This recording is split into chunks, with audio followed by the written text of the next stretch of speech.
Alright, so today I'm about to break down how this beat in 15 minutes. It's usually what I do when I need to get ideas out. So as you can see, I started with a sample and just kind of was looking for the right chop points. So when I finally found something I liked, I kind of went with this, but I needed to speed it up a little bit.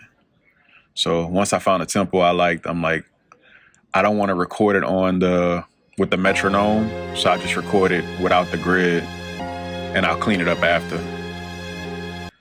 So as you can see, like, it's on the grid right now, but it's still a little off, so I bounced it in place.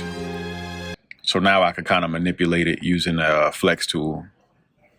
So then I changed it to polyphonic, just so I could clean up some of the transient points. Now you can see it's cleaned up. It's on the grid. Then I found this drum loop that I like, and it was clean, so I need to dirty it up a little bit. So now I put some overdrive on it to distort it, give it a nice little muddiness to it. And I also layer some drums that I played on top, so to give it like a little cleaner hip hop sound. And that's how I did the beat in 15 minutes.